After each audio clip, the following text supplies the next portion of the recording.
Bismillahirrahmanirrahim. Assalamualaikum warahmatullahi wabarakatuh.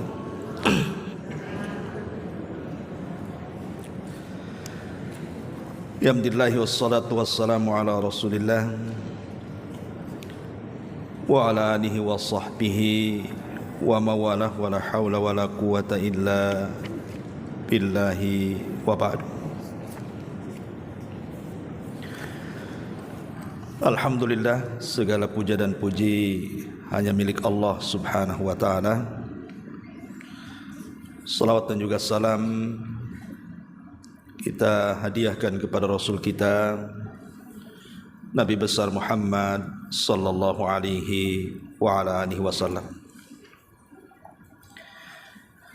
Kita lanjutkan kajian kita, masih membahas kitab 175 jalan menuju sorga karena karya Naib bin Mamduh Al-Usud.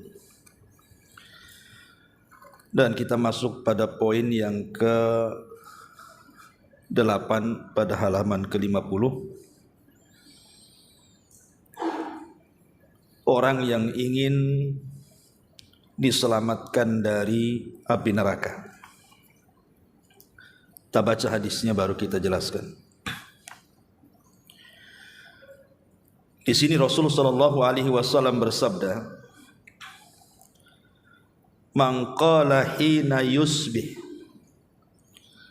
Allahumma inni asbahtu ushiduka wa ushidu hamalata arshika wa malaikataka wa jami'a khalqika annaka antallah la ilaha illa anta wahdaka la syarika lak wa anna muhammadan abduka wa rasuluk a'taqallahu rubu'ahu minan nar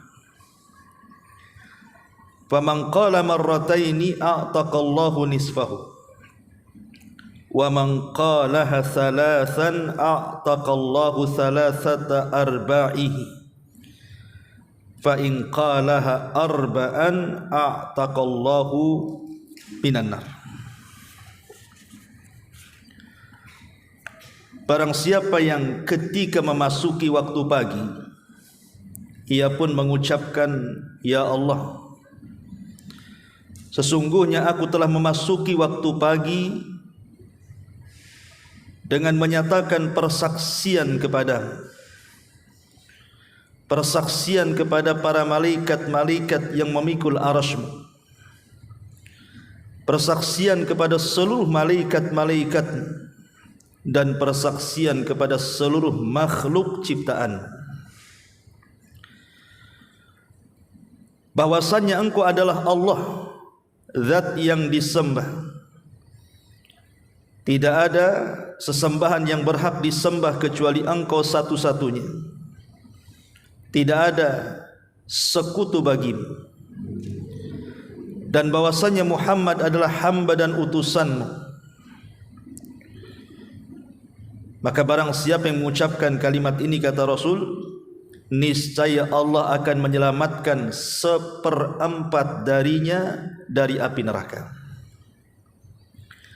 Barang siapa mengucapkan 2 kali, niscaya Allah akan menyelamatkan 1/2 darinya. Barang siapa yang mengucapkan 3 kali, niscaya Allah akan menyelamatkan 3/4 darinya. Namun jika dia mengucapkan yang 4 kali, niscaya Allah akan menyelamatkan darinya seluruhnya dari api neraka. Taib. Ma'asyiral muslimat yang dimuliakan Allah subhanahu wa ta'ala, poin ke-8 ini di antara jalan menuju surga Allah subhanahu wa ta'ala adalah membaca doa saat pagi. Dan salah satu doa yang dibaca atau zikir yang dibaca di pagi hari adalah zikir ini. Ini yang disebut dengan zikir pagi petang namanya. Lah salah satu zikir pagi petang inilah yang diajarkan Nabi sallallahu alaihi wasallam.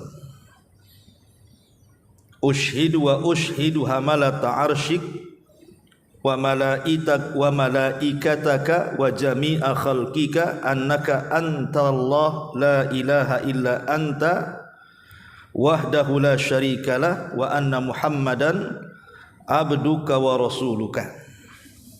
Ini pendek dan mudah dihafal insyaallah. Taib. Ada sebuah ayat dalam Al-Qur'anul Karim di mana Allah Subhanahu wa taala ketika menyebutkan kebahagiaan orang-orang yang beriman saat menjelang kematian. Di antara seruan yang diseru malaikat kepada orang yang sedang nazar, yang sedang sakaratul maut itu. Apa seruannya? Ya ayyatuhan nafsul mutmainnah irji'i ila rabbiki radiyatan mardiyah. Wahai jiwa yang tenang, keluarlah kepada keridhaan Allah Subhanahu wa taala,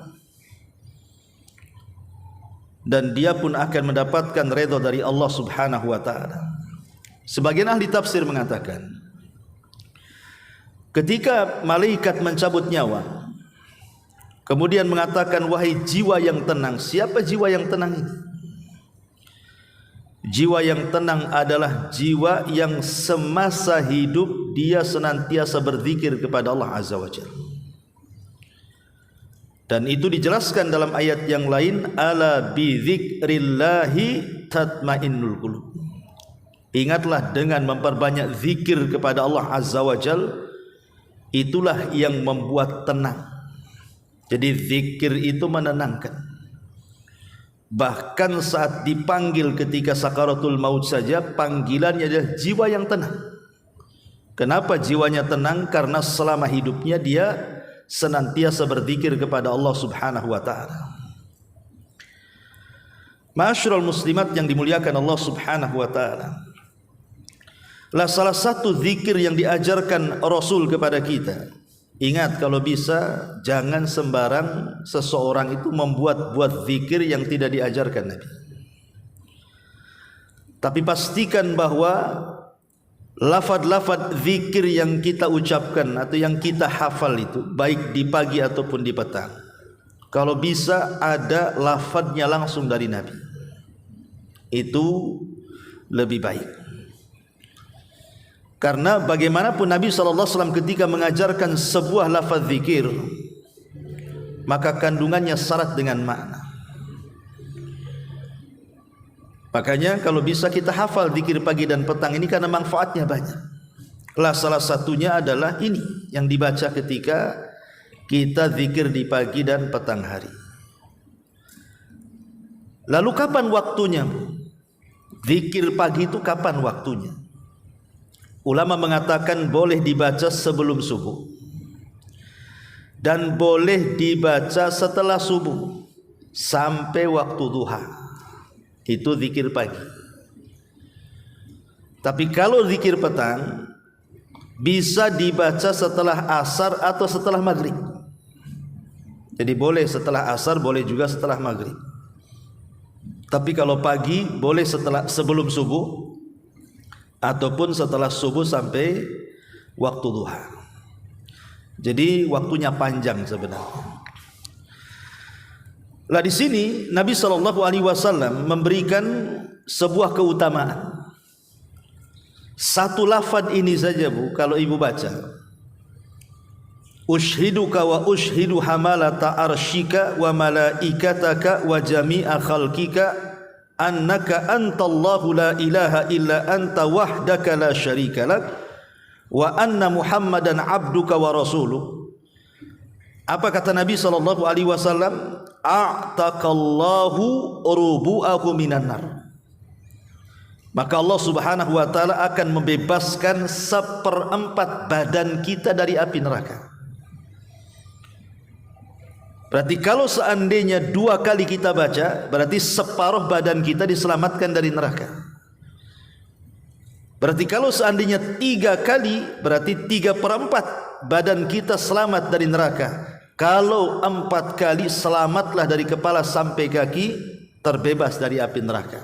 Kan enak, baca 4 kali saja, 1 badan kita sudah diselamatkan. Kalau 1 kali kan 1/4, kemudian 2 kali separuh, kemudian 3 kali 3/4. Kalau 4 kali, berarti semua badan kita terselamatkan dari api neraka. Lihat bagaimana rahmat Allah subhanahu wa ta'ala kepada kita. Hanya membaca 1 doa ini saja 4 kali, itu sudah dijamin kita oleh lisan Nabi SAW terbebas dari api neraka. Ma'asyiral muslimat yang dimuliakan Allah Azza wa Jalla, ini bagian kecil keutamaan zikir pagi ini. Baik, kita akan bentangkan sedikit keutamaan yang lebih daripada itu yang dijelaskan oleh para ulama.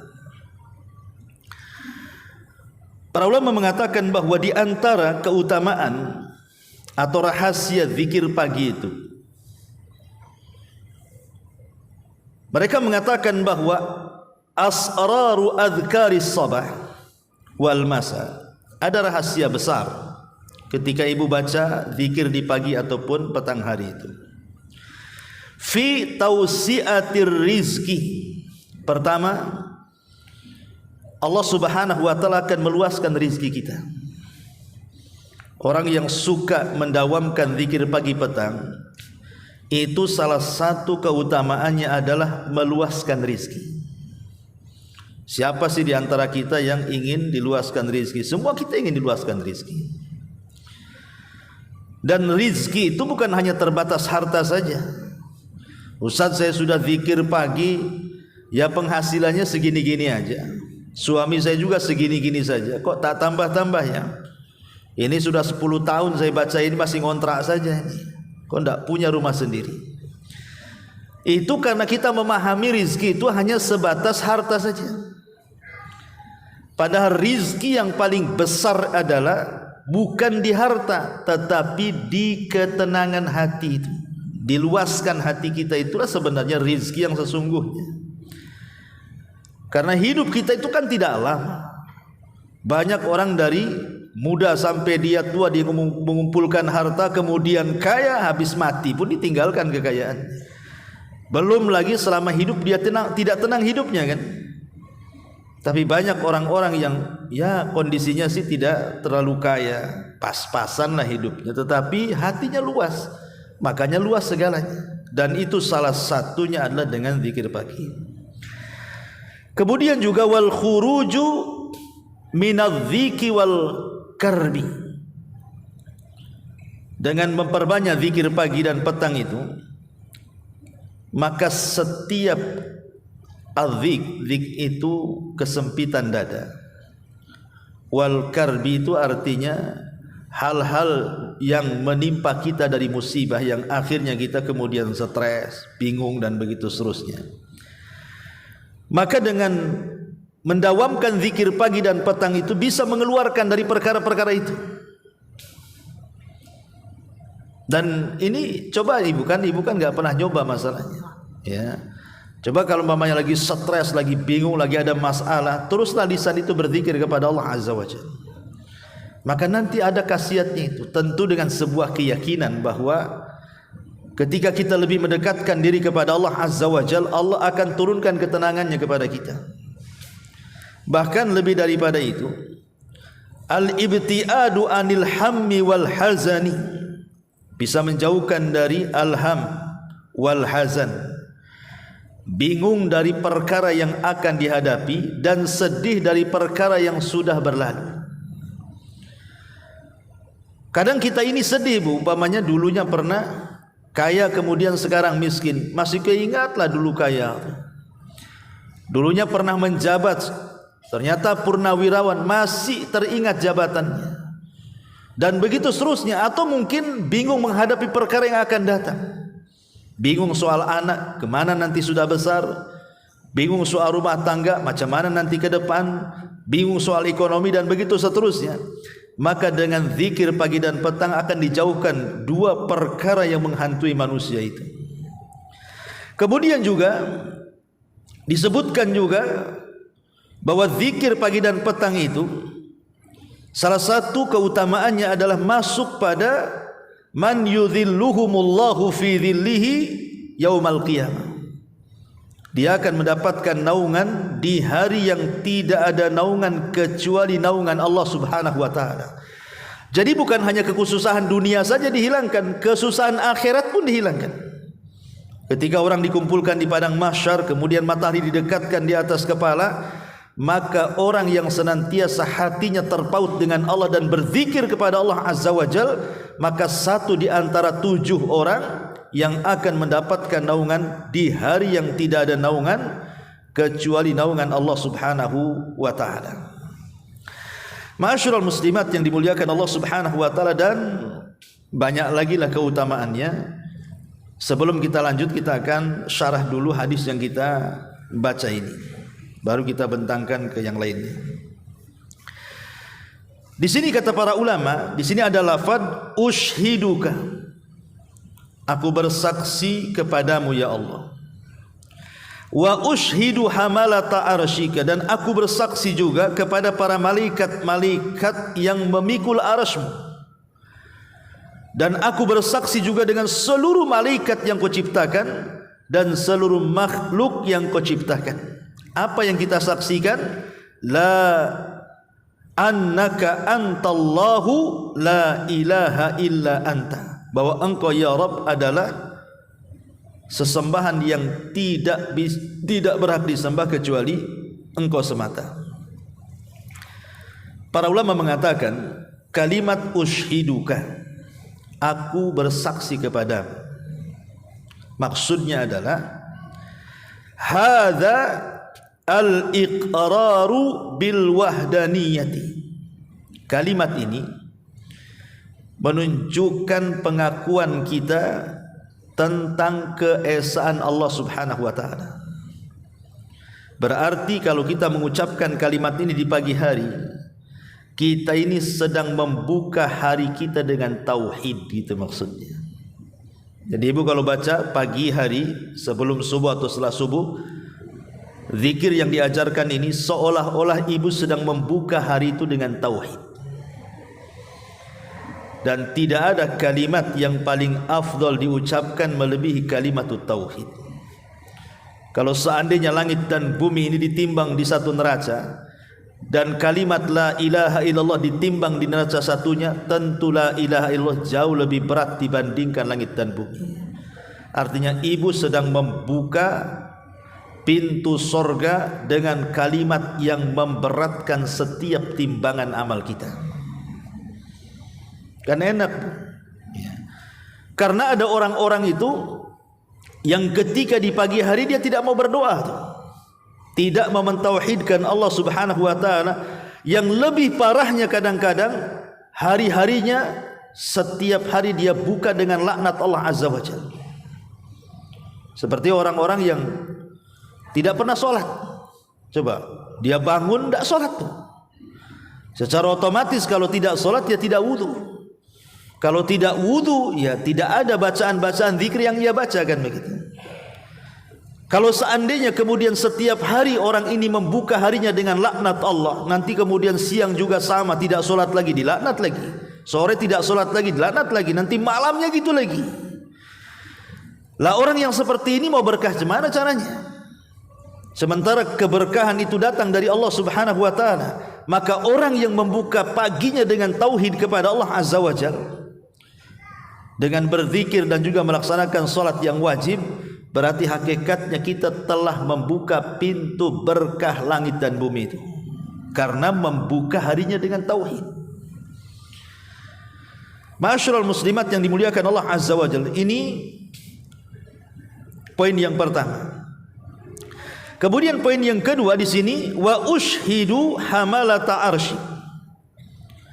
dan juga saya bersaksi dengan para malaikat-malaikat yang memikul arsy. Nabi SAW pernah diizinkan oleh Allah Subhanahu wa taala untuk mensifatkan malaikat pemikul arsy. Kata Nabi SAW, tahu enggak siapa malaikat pemikul arsy itu? Kata Rasul, badannya itu sangat tinggi menjulang ke langit. Jadi kakinya itu nempel di bumi yang paling rendah. Bumi ini kan 7 lapis tuh ke bawah. Lah kakinya itu di bawah lapisan yang ke-7. Kemudian badannya terbentang sampai melintasi seluruh langit yang ada di langit. Membentang ke langit pertama, kedua, ketiga, keempat, kelima, keenam, ketujuh, sampai melewati arsy. Sampai melewati kursi, sampai melewati sidratil muntaha, sampai melewati sorga. Baru kemudian tanduknya, malaikat pemikul arsy kan punya tanduk tuh. Tanduknya itulah yang memikul arsy Allah Subhanahu wa taala. Kalau bukan Nabi yang menceritakan, mungkin kita katakan nih kayak hayalan saja. Masa ada makhluk sebesar itu kan begitu ya, kakinya menembus ke 7 lapis langit yang paling dalam, tiba-tiba kemudian badannya menjulang sampai seluruh lapisan langit, sampai tembus ke kursi, ke sidratil muntaha, sampai ke sorga. Kayak menghayal jadinya. Tetapi karena yang menghabarkan ini Nabi SAW, salah satu bentuk keimanan kepada Rasul adalah at-tasdiqu bima akhbar. Kita harus membenarkan apapun yang dihabarkan Nabi, masuk di akal atau tidak masuk di akal. Memang gak masuk di akal kan, mana ada makhluk sebesar itu, setinggi itu. Tapi itulah Nabi SAW yang menghabarkan, kita wajib membenarkan. Ada juga yang mengatakan bahwa malaikat hamalatul arsy ini adalah Israfil. Jadi Israfil ini dia punya tugas ganda. Sebelum kiamat maka dia ditugaskan untuk memikul arsy. Tetapi kalau sudah mendekati kiamat, maka Allah Subhanahu wa taala akan berikan tugas lain berupa meniup sangkakala. Dan para malaikat pemikul arsy ini bukan satu. Allah Subhanahu wa taala menghabarkan semua jumlahnya ada 8. Ketika Allah Subhanahu wa taala menciptakan arsy ini belum disanggah oleh malaikat, belum. Jadi Allah ciptakan arsy, baru Allah ciptakan malaikat pemikulnya. Lah para malaikat pemikul arsy ini ditugaskan oleh Allah untuk memikul arsy. Ketika melihat besarnya arsy, malaikat-malaikat ini sempat kurang optimis kalau dia sanggup memikul arsy itu, dan mengatakan, ya Rabb, arsy sebesar ini mana sanggup kami memikulnya, katanya. Karena besarnya arsy Allah itu, Bu, ibu bisa bayangkan kalau seandainya langit dengan bumi saja kita bandingkan, ibarat ibu lempar cincin ke padang pasir. Cincin itu buminya, padang pasir itu langitnya. Kalau kita gabungkan tuh langit dengan bumi, kemudian kita bandingkan dengan kursi, maka sama dengan cincin dilempar ke padang pasir. Cincin itu langit buminya, padang pasir itu kursinya. Oke lah, kita gabung semuanya. Kursinya, sak langitnya, sak buminya, sak planet-planetnya, semuanya kita gabung jadi satu. Dibandingkan dengan arsy Allah Subhanahu wa taala, maka itu sama dengan cincin dilempar ke padang pasir. Cincin itulah kursinya, langitnya, buminya, galaksinya. Padang pasir itulah arsy-Nya. Cemana yang menciptakannya? Allahu Akbar, tentu Allah lebih besar dibandingkan makhluknya kan. Makanya sempat kemudian malaikat-malaikat pemikul arsy saat diciptakan itu enggan untuk memikul arsy. Mana sanggup kami memikul ini, katanya. Tapi Allah Subhanahu wa taala ajarkan satu doa kepada para malaikat, agar malaikat mengucapkan la haula wala quwwata illa billahil azim.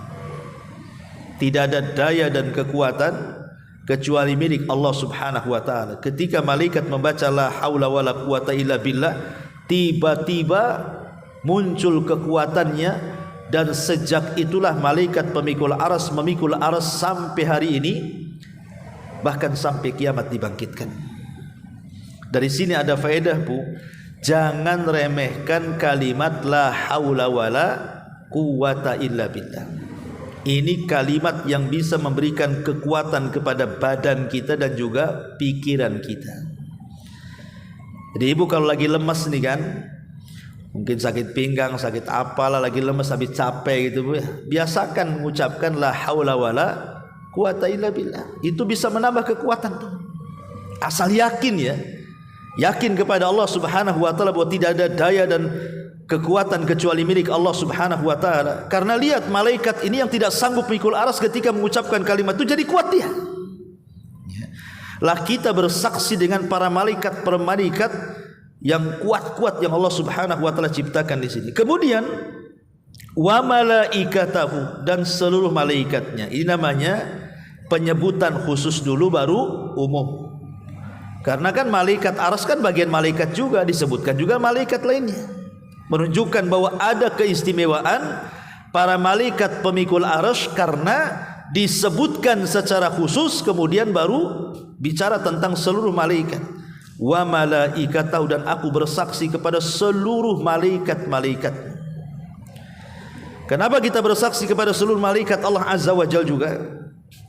Karena tidak ada makhluk yang diciptakan yang hanya untuk beribadah kepada Allah kecuali para malaikat. Jadi Allah itu tidak ada kekurangan dari makhluknya yang menyembahnya. Makanya ada istilah kalau seandainya seluruh malaikat kufur, tidak akan mengurangi kekuasaan Allah. Kalau seandainya seluruh manusia beriman, tidak akan menambah kekuasaan Allah. Karena kalau seandainya tidak ada manusia, cukup malaikat saja, jumlah mereka jauh lebih banyak dibandingkan kita, dan mereka tidak pernah maksiat kepada Allah. Itulah kekuatan dan kekuasaan Allah Subhanahu wa taala.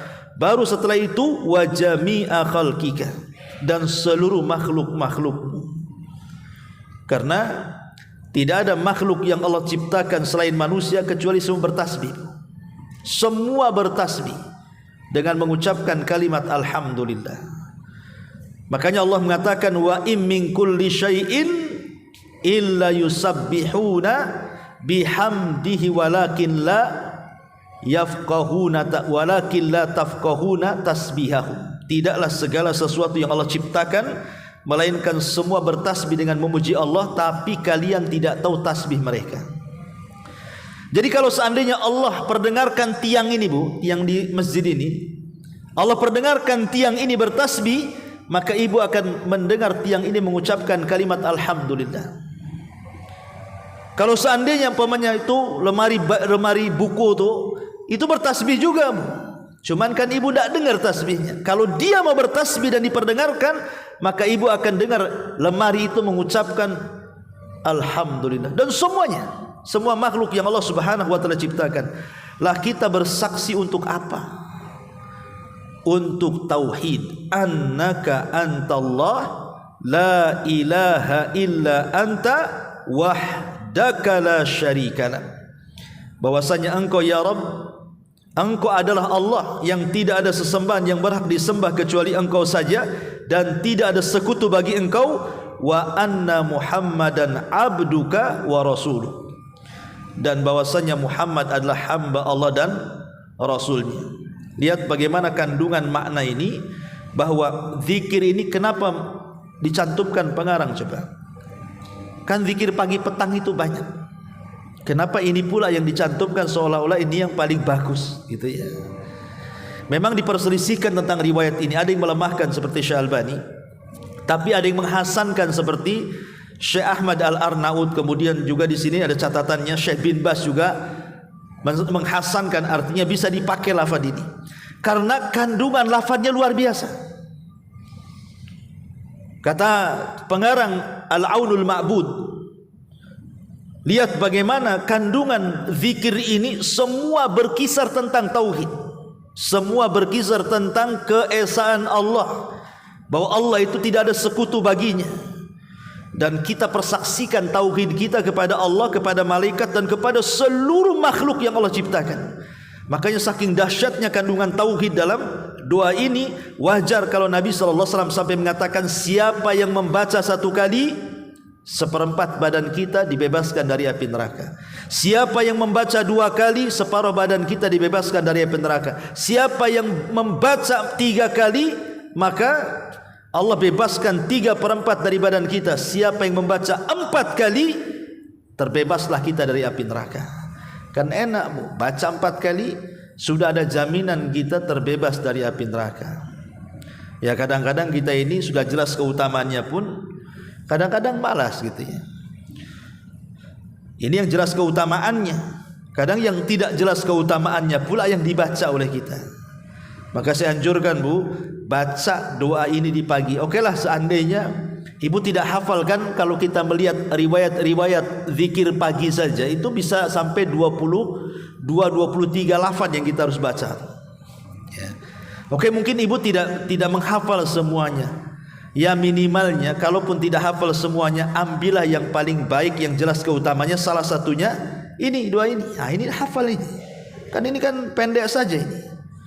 Ya ushiduka wa ushidu hamalata arshika wa malaikataka wa jami'a khalqika annaka antallah la ilaha illa anta wahdaka la syarika lak wa anna muhammadan abduka wa rasuluk. Ini kan pendek ya.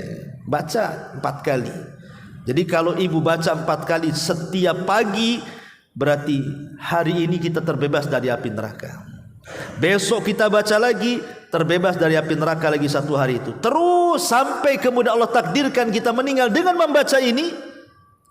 Insya Allah penuh keyakinan Bu, kita tidak mungkin disentuh api neraka. Karena jaminannya atas lisan Nabi. Nabi yang menjamin kita tidak akan disentuh api neraka dengan membaca ini. Itulah enaknya zikir. Zikir ini ibadah yang gratisan. Tidak perlu pakai uang. Kalau ibu mau zakat pakai uang, mau sedekah pakai uang, mau sholat perlu gerakan lagi kan gitu. Mulai dari takbir sampai salam. Mau haji apalagi menggabungkan gerakan dan uang.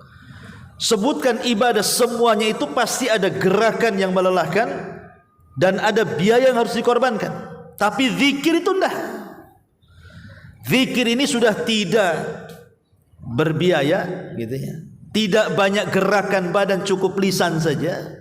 Kemudian bisa dilakukan anak kecil, orang dewasa, orang tua, laki-laki, perempuan, anak-anak, semua bisa melakukannya. Dan zikir ini juga tidak ada ruang waktu dan tempat kapan pun kita bisa lakukan. Kecuali yang sudah ditentukan waktunya, seperti memang Rasul mengatakan apabila ibu baca di pagi hari zikir ini, berarti kan jelas ada waktunya tuh. Kalau sudah ada waktunya, enaklah kita baca zikir ini. Berarti ada keutamaannya. Tapi yang jelas bahwa kalau ibu membaca doa ini kemudian di pagi hari, maka seolah-olah ibu membuka hari ibu dengan tauhid kepada Allah Subhanahu wa taala. Dan kalau itu yang dilakukan, berarti 1 hari itu Allah Subhanahu wa taala pasti akan memberikan berkahnya kepada kita karena kita mentauhidkan Allah. Ya. Ma'asyiral muslimat yang dimuliakan Allah Subhanahu wa taala. Kemudian juga kalau kita lebih membentangkan lagi tentang keutamaan zikir ini. Di antara faedahnya, faedah daripada zikir ini, apa sih? Kenapa kemudian zikir yang kita baca ini sangat penting dibaca setiap pagi? Saya ambil ucapan seorang ulama namanya Al-Imam As-Safarini rahimahullahu taala. Di dalam kitabnya Syarhu Mandhumah Al-Adab. Apa kata beliau? Wal hikmatu fihi iftitahun nahari wa ikhtitamuhu bil adhkari allati 'alaiha al-madar wa hiya mukhul ibadati wa biha tahsulul afiyatu was sa'adatu. Beliau mengatakan, adapun hikmahnya kenapa kita buka dengan zikir ini di pagi hari dan juga kita tutup dengan zikir ini di petang hari, kata beliau, karena zikir itu sendiri adalah mukhul ibadah. Dia adalah jantung daripada ibadah itu sendiri. Hati kalau tidak ada zikir Bu, itu jadi mati, maksudnya begitu. Makanya ada istilah perbedaan orang yang berzikir dengan orang yang tidak berzikir itu sama dengan orang mati dan orang hidup. Jadi kalau orang mati itulah orang yang enggak zikir. Kalau orang hidup itulah orang yang berzikir. Atau kalau lebih jelasnya, orang yang berzikir dengan orang yang tidak berzikir itu sama kalau ibu punya rumah, tidak ada pintu, tidak ada jendela. Ibu kalau punya rumah nih, tidak ada pintunya, tidak ada jendelanya kan, semua bisa masuk kan Bu? Kotoran bisa masuk, debu bisa masuk, sampah-sampah bisa masuk, kena angin, bahkan maling pun bisa masuk, penjahat pun bisa masuk. Lah itulah hati kalau tidak berzikir, semua bisa masuk ke badan tuh. Setan bisa masuk, was-was bisa masuk, stres bisa masuk, semua bisa masuk tuh jadinya kan. Tapi kalau ibu berzikir berarti seolah-olah ibu punya rumah, ada pintu, ada jendelanya, tidak sembarang masuk. Setan aja tidak bisa masuk, kejahatan tidak bisa masuk, was-was tidak bisa masuk, stres sedih tidak bisa masuk. Kenapa? Karena ada tamengnya tuh. Tameng itulah zikir kepada Allah Subhanahu wa taala. Bahkan lebih daripada itu, wa biha tahsulul afiyatu was sa'adah. Dengan itu, dengan membaca zikir dari di awal hari dan juga akhir hari itu bisa mendapatkan afiyah. Afiyah itu artinya kesehatan dan juga kebahagiaan. Jadi seolah-olah ibu memulai pagi itu dengan kesehatan dan terbentang kebahagiaan sampai sore hari.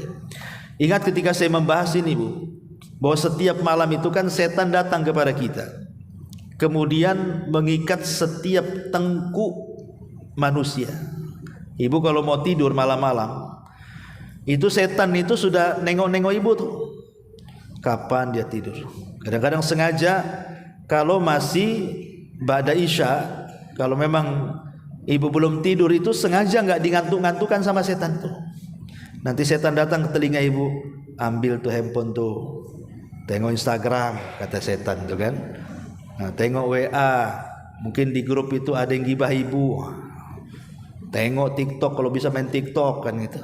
Jadi orang itu dibuat tidak tidur tuh. Karena kan ba'da isya sampai separuh malam atau sampai sepertiga malam itu ulama menyebutnya waktu setan tuh. Waktu setan itu ada 3. Waktu setan itu ada 3. 1, sebelum maghrib, itu waktu setan. Makanya kenapa Nabi SAW melarang tidak boleh mengeluarkan anak-anak di waktu maghrib itu, karena setan lagi main-main tuh.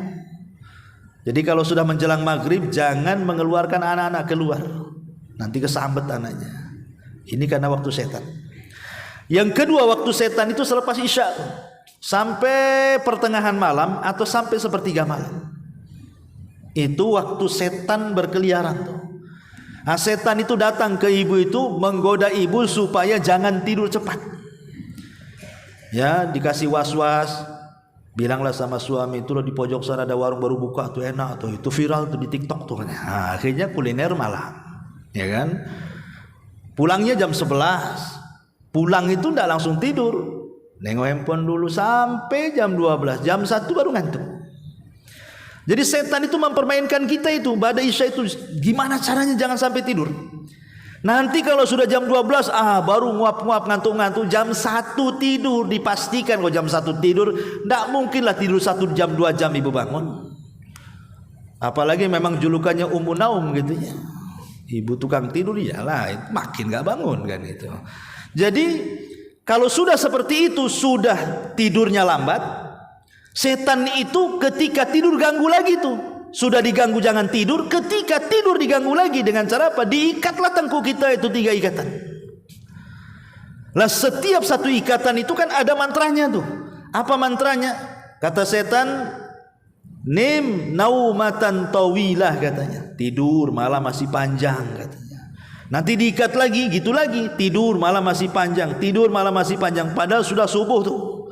Masih tidur masih panjang saja tuh. Baru kalau jam 8 kata setan bangun katanya. Setan yang bangunin kita. Tapi kalau kita bangun sebelum subuh, kemudian kita bacalah doa ini, Bu. Doa yang diajarkan Nabi SAW ini. Ya, ushiduka wa ushidu amalata arsyika, dan begitu seterusnya. Apa kata Nabi SAW? Wa idza staiqadha wa dzakarallaha, apabila orang itu terbangun kemudian dia berzikir kepada Allah Azza wa Jalla, maka hilang 1 ikatan. Baru 1 ikatan. Ya, tapi kalau seandainya kemudian lanjut setelah berzikir ibu baca ini atau baca-baca zikir pagi yang lainnya gitu ya, sebelum subuh tuh, kemudian ibu mulai beranjak ke kamar mandi, kemudian berwudu, hilang 2 ikatan. Kemudian ibu sholat subuh atau mungkin sholat yang lain sebelum subuh, maka 3 ikatan itu hilang. Apa yang terjadi? Maka di pagi hari kata Nabi SAW, tayyibu nafsi, ibu jiwanya bersih, jiwanya akan tentram, tenang. Bahkan dalam riwayat, ibu akan nasyid, akan semangat, tahu arah hidup hari itu. Tapi orang kalau kemudian tidak baca zikir, tidak wudu, tidak sholat, maka hari itu akan menjadi hari yang paling buruk dalam hidupnya. Kenapa? Karena Allah buat kotor jiwanya, dan Allah berikan masalah yang terkadang tidak tahu datang dari mana masalah itu. Tahu-tahu banyak masalah saja. Kan lihat keutamaan zikir luar biasa.